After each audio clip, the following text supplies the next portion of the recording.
안녕하세요. 오늘은 소나무 두 그루를 그려보도록 하겠습니다. 한국의 많은 분들께서 소나무를 사랑해 주시는데요. 청대 비전화경의 글에 따르면 소나무는 모든 나무의 어른인데 껍데기는 용의 비늘 같고 잎은 말갈기 같으며 눈서리를 맞아도 시들지 않고 천년이 지나도 죽지 않는다고 해요. 그래서 기계와 장수의 상징으로 오랫동안 사랑받아온 존재입니다. 오늘도 계자원 화원을 참고로 소나무를 그리고 있습니다.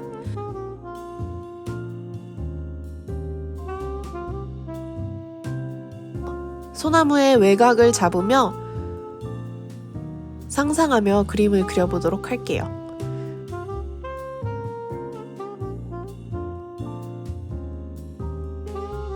밑에서부터 그림을 그릴 때 유의해야 할 점은 끝나는 부분을 정해놓고 그림을 그려나가야 한다는 거예요.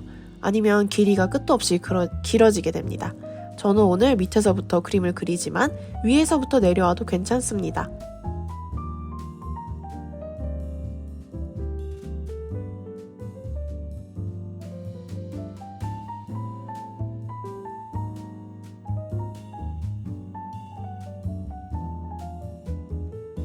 제가 참고로 하고 있는 계자원 화전에서도 왕계라는 청대 초엽의 화가가 소나무를 그리는 자세에 대해서 소개한 말이 있다고 해요. 소나무는 덕이 있고 마음이 바른 군자의 품을 가지고 있다고 해서 비록 물속에 숨어있는 용 같은 모습을 하고 골짜기에 서 있다고 하더라도 일종의 고상한 기상을 갖추고 있어서 늠름하여 범하기 어려운 점이 있다고 합니다. 무릇 소나무를 그리는 사람은 이런 뜻을 가슴속에 간직하고 있어야 한다고 해요. 그러면 붓을 대는 곳, 스스로 특이하나 운치가 생겨날 것이다 라고 소나무를 그리는 사람의 자세에 대해 이야기한 바가 있다고 합니다. 자, 그럼 저도 왕계의 말씀을 마음에 새기면서 소나무를 그려보도록 하겠습니다. 소나무의 가지들도 그리면서 위로 나아갈게요. 천천히 완성본과 비교하면서 그려주세요.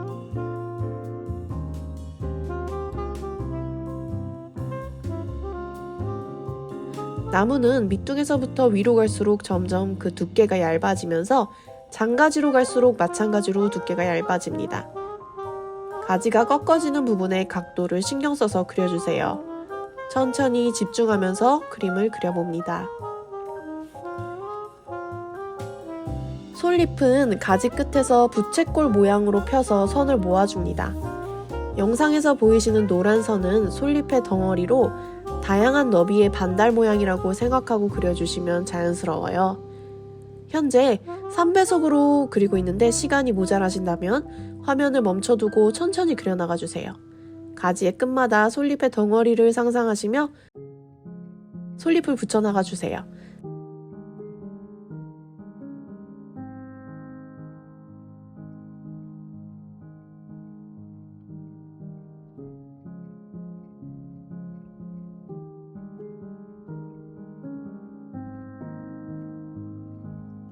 나뭇가지 뒤로도 보이는 솔잎을 넣어서 입체감을 살려주기도 할게요. 자, 이제 두 번째 나무를 그려볼게요. 처음과 마찬가지로 밑둥에서부터 그려주세요. 노그는 산발이의 형태로 그려주어 땅속에 둥치가 잘 박혀있게끔 보이게 그려줍니다. 첫째 나무 오른쪽에서 왼쪽으로 뻗어나가는 기둥을 따라 천천히 그려주세요. 비늘 같은 소나무 껍질도 잘 묘사하며 표현해줍니다.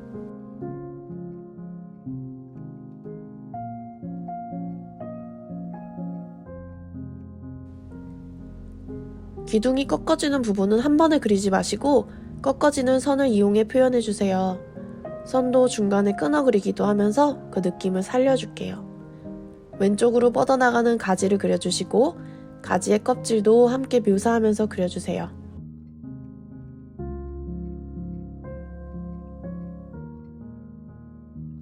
자, 이제 거의 다 그려갑니다. 조금만 힘내주세요.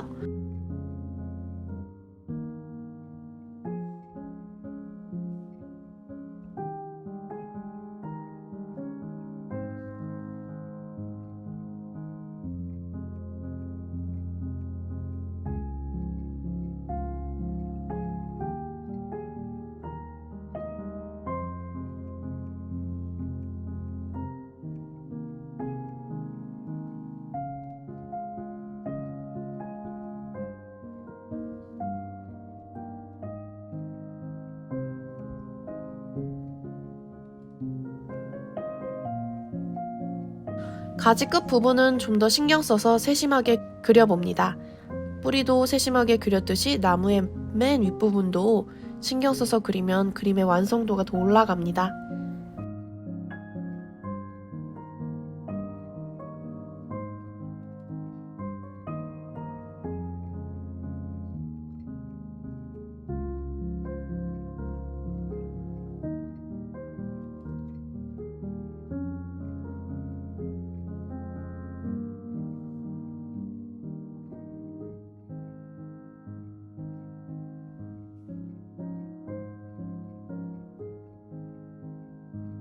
가지의 테두리 부분의 굵기도 펜으로 조절하며 그려주세요. 주로 꺾여 있는 부분의 밑부분을 강조하듯이 두껍게 그리시면 좋을 것 같습니다. 기둥 뒤로 들어가는 가지도 그려주시고요. 소나무 비늘도 다듬으며 정리해 나갈게요.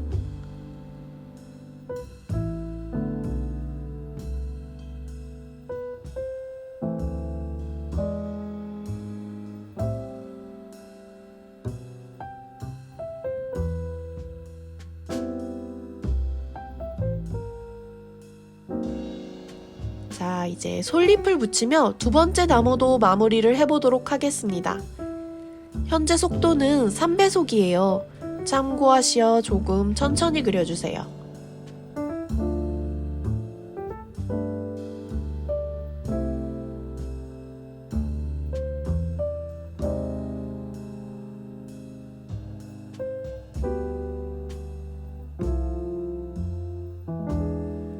솔잎을 약간 비껴서 중첩하듯 그려주시면 풍성한 솔잎 덩어리를 그리실 수 있습니다.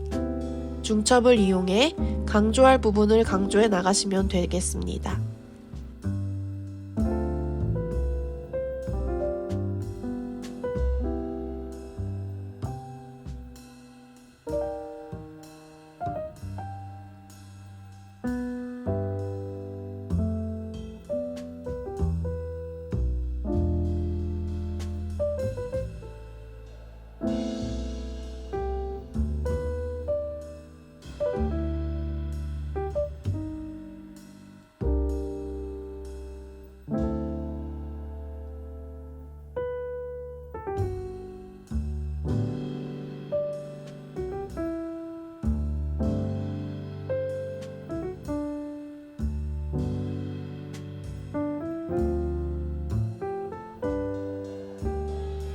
외곽을 정리하며 마무리를 해나가겠습니다. 소나무에 굴곡이 많고 껍질이 두꺼워서 외곽 부분의 두께를 조절하며 그리시면 좀 더 실감나는 나무를 그릴 수 있어요.